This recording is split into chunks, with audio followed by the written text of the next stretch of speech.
The brother being given the mysterious medicine on screen is Black Panther. This is one of his most vulnerable moments. As soon as he drinks it, the veins in his body tense up, his eyes turn red, and his lips begin to turn blue. That means the Black Panther powers inside him are slowly fading away. After this, he has to stand up and fight for his right to become king.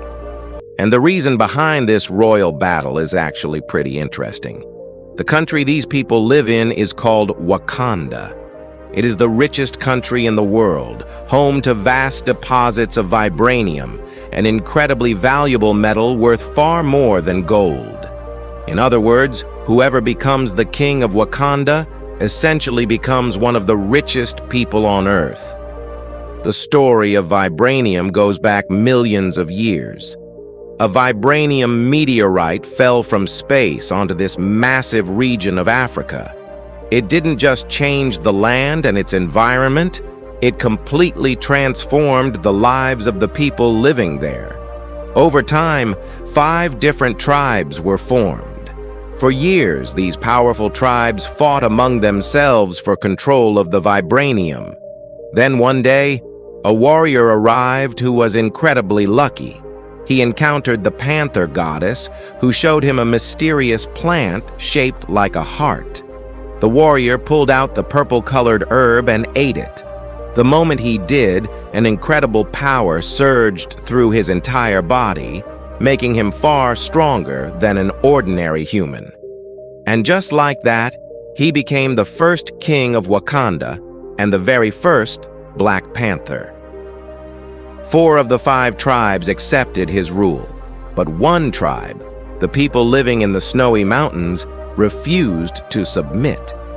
They retreated deep into the mountains and forests and remained independent. Wakanda used its vibranium to develop incredibly advanced technology and enormous wealth. Before long, its technological power was far beyond that of any other nation on Earth. But while Wakanda was progressing rapidly, the rest of the world was busy fighting wars. The Wakandans understood that if they became involved or revealed their true strength, other nations would eventually come after them. So, to protect their vibranium and their people, they made a crucial decision. They would hide their true power from the rest of the world. But then, a bombing at an international meeting shattered Wakanda's long-standing peace. In a carefully planned attack, the old king was suddenly killed. Before his death, the king passed his royal ring to Black Panther and named him his successor, trusting him to protect Wakanda and its people. But becoming king isn't that simple, brother.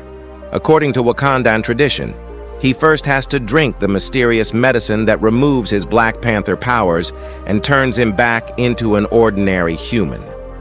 Then, any warrior from the 5 tribes is allowed to challenge him. Only after winning the fight in front of everyone can he officially become king. Since Black Panther was the only son of the former king, and 4 of the tribes had already accepted him as their next ruler, nobody stepped forward to challenge him. But just as the announcer was about to declare Black Panther the new king, a huge masked warrior suddenly emerged from a cave. He slowly walked toward Black Panther and removed his mask. It turned out that he was the leader of the rebellious mountain tribe, and he had come to challenge Black Panther for the throne. His argument was simple. A man who couldn't save his own father wasn't worthy of becoming the King of Wakanda. Black Panther accepted the challenge. The 2 warriors stood face to face and put on their battle masks. 6 warriors from each side lined up behind them. And then, the battle for the throne officially began. The massive warrior grabbed his huge metal staff and charged straight at Black Panther. Black Panther stepped back and avoided the first attack, but the next move sent him crashing to the ground. Black Panther quickly got back up and started fighting back. The massive warrior was knocked off balance and fell into the water, but he wasn't finished. He swung his staff again and attacked Black Panther with such force that he was nearly beaten unconscious. Black Panther climbed out of the water, turned around, caught his breath, and prepared himself for another round. The challenger prepared himself too. Suddenly, the massive warrior stumbled backward, fell to the ground, and struggled to get back up. The crowd erupted in excitement. Black Panther jumped into the air and delivered a powerful kick, but the challenger recovered, swung his staff, and knocked Black Panther around before smashing him with his incredibly strong head. Black Panther was thrown backward. As he lay on the ground, he looked toward his mother and sister. That gave him a second wind. He immediately got back to his feet and attacked with everything he had. He hit the challenger so hard that his mask fell off, leaving blood running down his forehead. Enraged, the challenger grabbed his staff and charged at Black Panther. Black Panther caught the staff with both hands and let out a powerful roar. He pulled with all his strength, but then used his legs to flip the massive warrior into the water. He followed it up with another devastating headbutt, knocking his opponent to the ground. Then he grabbed him by the head. By this point, the two warriors had fought all the way to the edge of the waterfall. Black Panther said something to his opponent, and eventually, the members of the rebellious tribe carried their defeated leader away. Black Panther had won. He had officially won the battle for the throne. Now, the next part of the royal ceremony began. Black Panther was given the winner's necklace and laid down in the red powder while one of the elders gave him the heart-shaped herb, restoring his Black Panther powers. In an instant, purple energy rushed through his entire body. Then the people used shovels to cover him completely in the red powder. And this wasn't ordinary chili powder. It had a mystical power that allowed Black Panther to cross beyond the physical world and communicate with the spirits of the dead. Through this mystical ritual, Black Panther was able to meet his deceased father. Father and son became emotional and embraced each other. Black Panther then dropped to his knees, ashamed that he had failed to save his father and blaming himself for his death. But his father forgave him. Black Panther then asked him how he could become a great king. His father explained that he would have to face struggles and that having trustworthy people around him would be essential. But Black Panther had barely been king for a few days when a new problem appeared. A group of thieves had robbed a national museum and stolen a weapon made from vibranium. The old king had failed to capture these criminals during his lifetime, and Black Panther wanted to finish what his father had started. He promised that he would personally bring the thief. There, he discovered an incredibly advanced vibranium suit hidden inside a small tooth-shaped necklace. The suit contained tiny nanotechnology machines capable of absorbing the force of attacks and then releasing that stored energy back at an enemy. Fully equipped, Black Panther and his team went after the thief. They entered an underground casino and, just as expected, found the thief there. He was trying to sell his stolen goods to a smart-looking CIA agent. Just as the deal was about to be completed, someone recognized the woman in red from Black Panther's team. She immediately switched into action mode. A huge 100-kilogram thug started smashing through casino tables. The CIA agent barely survived by hiding behind a safe, while 3 bullets were fired in his direction. Chaos broke out inside the casino. People ducked down to avoid the gunfire while the thief ordered his men to escape with the diamonds. One of his men had barely taken a step when Black Panther appeared directly in front of him. Meanwhile, upstairs, the woman in red instantly turned around, took aim, and kicked another thug so hard that he went flying downstairs. She took down one enemy, attacked another, and sent him flying through the air. At the same time, Black Panther grabbed one thug, slammed him onto a table, turned around, caught another man's arm, landed 2 punches, and then delivered one final punch that sent him flying through the air. The thief started running up the stairs. Black Panther made a huge leap, grabbed the railing, and launched himself onto the 2nd floor. When the thief saw Black Panther blocking his path, he panicked, pulled out his gun, and fired. But there was one problem. The gun was empty. The thief threw it away and raised his hands as if he were surrendering, but he was actually preparing a sneaky attack with his Vibranium weapon. Black Panther was pushed down toward a car, and a bag full of cash went flying into the air. The thief started laughing like a maniac and looked for a chance to escape while everyone was fighting. Eventually, he and his men jumped into a car and tried to get away. The woman in red and the woman in green came outside and began chasing them. Back at the lab, Black Panther's sister received his message and remotely activated their Vibranium-powered luxury car. Black Panther activated his Vibranium suit, performed a backflip, and landed stylishly on top of the luxury car. The clever thief ordered his men to split up and take different routes so that Black Panther's team would become confused. So Black Panther's sister and the 2 women also split up to chase them. Suddenly, one of the cars crashed, and Black Panther's sister said they couldn't continue. Black Panther told her to keep chasing them because he had it under control. He quickly turned around and used his strength to flip the overturned luxury car back onto its wheels. Sparks flew from his suit. He made it through the dangerous crash scene and jumped onto the hood of the car ahead. Inside the car, his sister screamed with excitement and pride. One of the criminals aimed his weapon and opened fire. Black Panther tried to jump onto the enemy vehicle while the gunfire tore through the roof.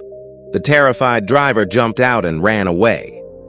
Another criminal opened fire on the luxury car carrying the 2 women, but the woman in red didn't show even the slightest bit of fear. She was done playing around. She climbed out through the window, got onto the roof, raised her golden spear, and struck the enemy vehicle so hard that it was completely wrecked. After finishing the job, she flashed a dangerous smile. Meanwhile, Black Panther was lying on top of the luxury car while a crazy thug fired bullets at him non-stop. Black Panther told his sister to speed up and overtake the enemy vehicle. The next moment, Black Panther jumped onto the hood of the enemy car. The bullets had charged his suit with stored energy, and he released all of that energy into the vehicle. Then he performed a series of flips through the air and landed safely back on his own car. On the other side, the thief leaned halfway out of his car window and fired at the woman in red. The attack was so powerful that her luxury car was completely destroyed. But she didn't panic. She jumped incredibly high into the air, caught her golden spear mid-flight, stepped onto a flying piece of metal, used it like a skateboard, and landed safely on the ground. Then she dragged her spear across the ground and used it to make a perfect stop. Her friend in green wasn't nearly as calm. She was sitting alone in the driver's seat, completely shocked. Just in time, the CIA agent arrived like a hero and rescued both women by picking them up in his small car. Meanwhile, Black Panther and his sister were still chasing the thief at full speed. The thief aimed his Vibranium weapon and launched an attack that sent Black Panther's luxury car flying through the air. Black Panther flew toward the wheels of the thief's car, grabbed one of them, and ripped the entire tire off. With one wheel missing, the vehicle spun wildly through the air before crashing. The lucky thief somehow managed to crawl out of the wreckage. He raised his weapon and fired repeatedly at Black Panther, but Black Panther's advanced technology absorbed all the damage. He moved forward, pushed the thief down, and slammed him onto the car. Then he asked him where he had gotten the weapon. The thief arrogantly replied, "You savages don't deserve it." That instantly enraged Black Panther. He pinned the thief against the car and raised his sharp claws, ready to scare him. But the fight had attracted such a huge crowd that people from all over the world were watching. Black Panther had no choice but to spare the man's life. The CIA agent later locked the thief inside an interrogation room, but even there, the thief's attitude hadn't changed. He was actually kissing his own reflection in the glass like some crazy lover. The CIA agent entered the room and asked him why he had stolen Wakanda's vibranium. The thief casually replied that he had only taken a little. According to him, Wakanda had so much vibranium that they could pile it up into mountains. The CIA agent didn't believe him. He went to Black Panther to confirm the information, but suddenly a massive explosion ripped through the interrogation room. A bomb blew a huge hole straight through the wall. The thief's allies had arrived fully armed to rescue him. Two of them grabbed the thief and carried him outside, while another masked man threw a grenade. Black Panther immediately jumped on top of the grenade and used his vibranium suit to absorb the explosion. When he saw the thief escaping in a car, Black Panther rushed through the massive hole in the wall. He fought through a storm of bullets, but a powerful explosion slammed him into a wall. As Black Panther lay on the ground, something suddenly caught his attention. He noticed that one of the thief's allies was wearing the same royal ring. Now, 1,000 questions were running through Black Panther's mind. He immediately returned to Wakanda and asked the elders about the true meaning of that ring. The elder was forced to reveal a secret that had been hidden for years. The ring belonged to Black Panther's uncle, the man who had betrayed Wakanda and stolen its vibranium. He had not only refused to admit his crime, but had also pointed a gun at the old king. The old king was forced to kill his own brother to save his life, while the brother's son was banished from Wakanda, and the man who had just rescued the thief was none other than that uncle's son, the curly-haired warrior. He had rescued the thief because he wanted to kill him with his own hands. After killing him, he brought the thief's body back to Wakanda like a trophy, proving that he was powerful enough to challenge the king. The curly-haired warrior revealed his royal ring to the tribes, proving his identity.